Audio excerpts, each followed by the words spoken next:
Matrix não é sobre simulação, é sobre Jesus Cristo. E eu vou te provar através desse vídeo esse segredo oculto. Mas antes quero te fazer uma simples pergunta. O que você faria se descobrisse que suas decisões não são realmente suas? E se eu te dissesse que existem técnicas capazes de fazer alguém acreditar que a ideia foi dela, quando na verdade foi você quem plantou tudo? Existem regras que separam os manipulados dos manipuladores. Quem conhece essa regra influencia. Quem não conhece, obedece. Todos os dias você está sendo manipulado. Pela televisão, pelas redes sociais, pelos políticos, pelos vendedores. Não é à toa que você está vendo eu segurar esse livro. Manipulação Sagaz. Conheça hoje o melhor livro sobre o assunto. Link na descrição. Bora pro vídeo. Durante mais de 25 anos, milhões de pessoas assistiram Matrix, acreditando que estavam vendo apenas uma história sobre inteligência artificial, máquinas e realidade virtual. Mas e se eu te dissesse que por trás de todo o código existe uma mensagem muito mais antiga? Uma mensagem escondida há mais de 2000 anos. Porque Matrix não conta apenas a história de um homem que acorda para a verdade. Ele conta a história do maior personagem da história da humanidade, Jesus Cristo. E o mais impressionante, não estamos falando de uma teoria. Estamos falando de pistas espalhadas por todo o filme. Nomes, números, lugares, mortes, ressurreições, traições, profecias. Tudo foi cuidadosamente colocado diante dos nossos olhos.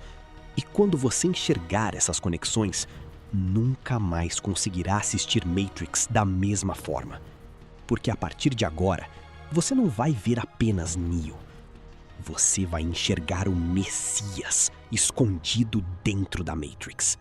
Matrix comprova, sem deixar dúvidas, que se inspirou diretamente na história de Jesus Cristo. Só que o maior desses detalhes estava bem na nossa cara desde o começo, através de um personagem que pode ser lido como uma das mais importantes figuras bíblicas para o cristianismo. Seja bem-vindo! Esse é o canal Arquiteto do Poder. E prepare-se para descobrir a face sagrada de Neo. Vamos ver se você consegue pegar as referências presentes nas entrelinhas do filme. Matrix nos apresenta um cara que vive sob o controle de um sistema absoluto, mas que carrega uma inquietude que a realidade não consegue anestesiar. Seja bem-vindo! Esse é o canal Arquiteto do Poder. E prepare-se para descobrir a face sagrada de Neo. Vamos ver se você consegue pegar as referências presentes nas entrelinhas do filme. Matrix nos apresenta um cara que vive sob o controle de um sistema absoluto, mas que carrega uma inquietude que a realidade não consegue anestesiar. Ele recebe um chamado para o sacrifício, abandonar sua identidade, morrer para o mundo que ele conhece e renascer como o escolhido. Aquele que vem para quebrar as correntes de uma humanidade que sequer tem consciência de que é escrava. Isso parece familiar? Bastante, né? Ok, essa é a história de Matrix que você já conhece. Só que, se a gente analisar ela por um ponto de vista cristão, a gente vai conseguir ver que o filme pega a mesma estrutura da história de Jesus Cristo e dá a ela uma nova cara, tecnológica e sombria. Uma narrativa de salvação, onde o código tomou o lugar da profecia, servindo de base para uma série de pistas teológicas que começam a ser plantadas logo no nome do protagonista. Sim, o nome do Neo é muito importante. Mas não somente ele, o nome dele de verdade, Thomas Anderson, já tá lá na nossa cara e a gente nem sabia. A escolha do nome dele ser Thomas Anderson carrega um simbolismo muito forte dentro dessa temana. Porque o sobrenome Anderson vem do grego andros, que significa literalmente filho do homem, que é um dos títulos mais utilizados na Bíblia para definir Jesus Cristo. Só que o primeiro nome dele é onde está o detalhe mais intrigante, que está, entre aspas, escondido. Thomas é a tradução literal de Tomé, o discípulo que duvidava, que precisou tocar nas feridas de Jesus para acreditar na verdade que estava bem à sua frente. Mas o nome de Neo é apenas a primeira camada, porque o filme ainda esconde uma referência tão óbvia que ficou invisível para quase todo mundo durante décadas. Essa dualidade construída no nome do personagem carrega muito bem as duas nuances que se estabelecem no primeiro ato do filme. A de um homem que, ao ser confrontado pela verdade, duvida dela antes de tocá-la, e a do homem que, aos poucos, aceita o seu papel como o salvador daquele mundo.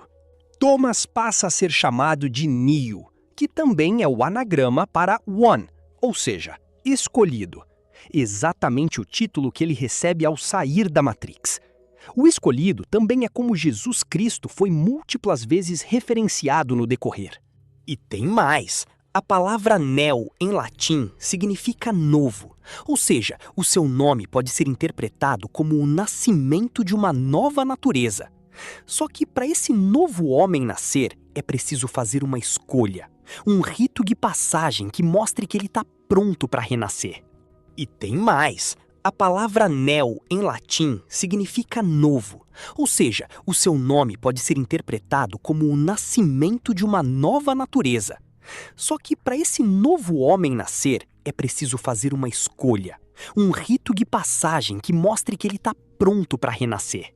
E essa escolha se materializa na cena icônica do Morpheus oferecendo 2 caminhos para o Neo. A pílula azul, que representa o conforto da ilusão, ou a vermelha, que é o despertar para uma realidade da qual não se pode mais fugir.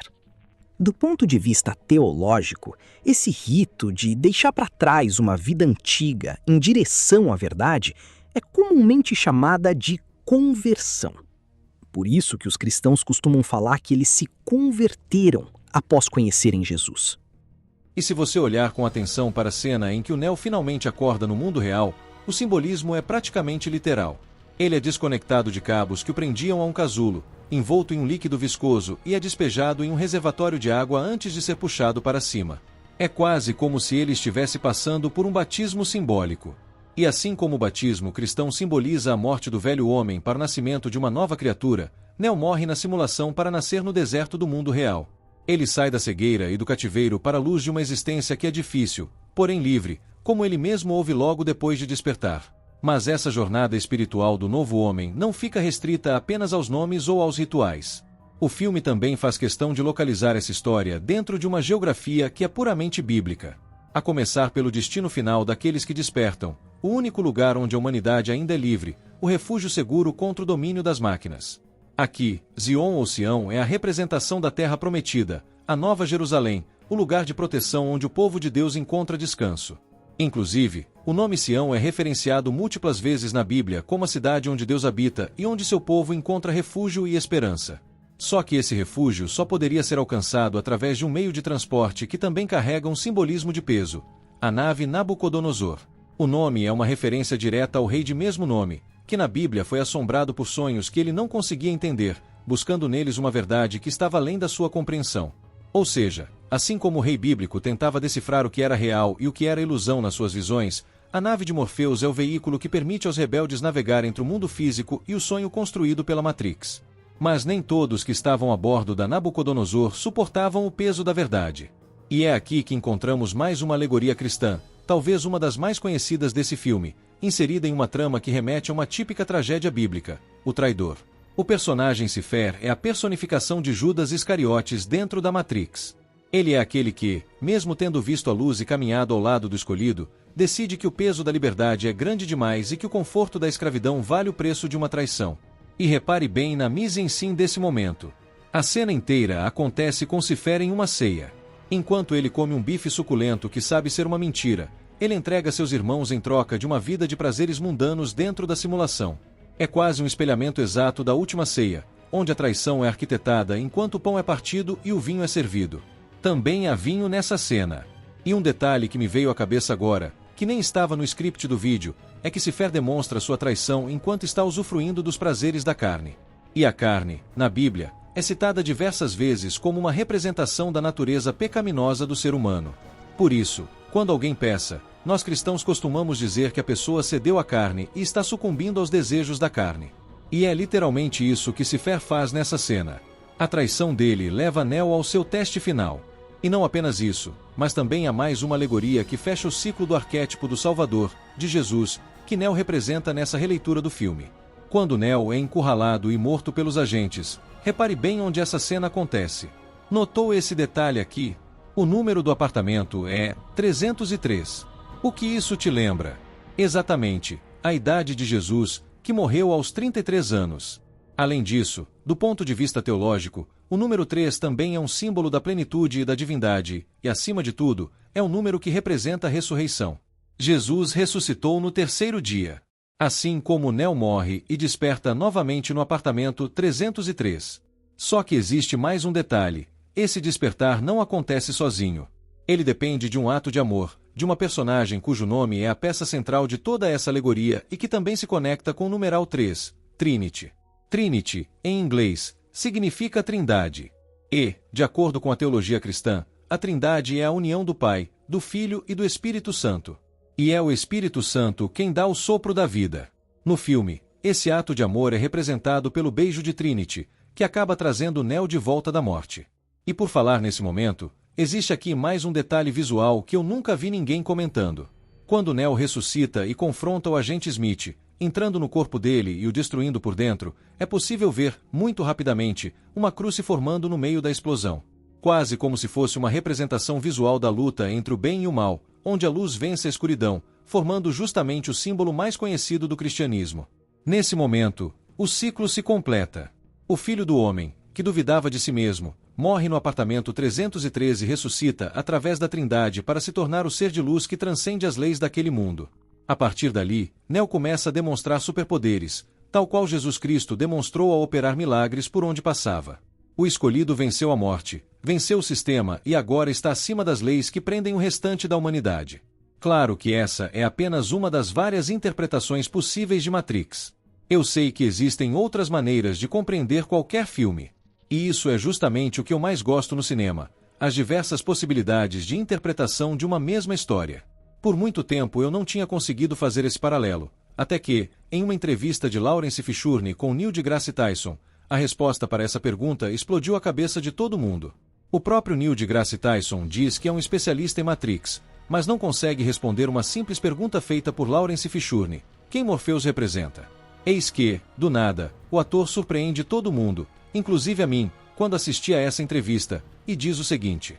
Ou seja, em uma leitura mais superficial, Morpheus pode parecer apenas um mentor, um guia para o herói cumprir seu objetivo. Mas, partindo da perspectiva de que Neo é o Messias, o papel de Morpheus ganha uma dimensão muito maior. Ele é a representação de João Batista. Na Bíblia, João Batista é aquele que vem antes. Ele é a voz que clama no deserto, preparando o caminho para a chegada do Salvador. Ele não é a luz, mas aponta para ela. Gostou do vídeo? Se inscreva. Depois não esqueça de conhecer o livro Manipulação Sagaz, link abaixo.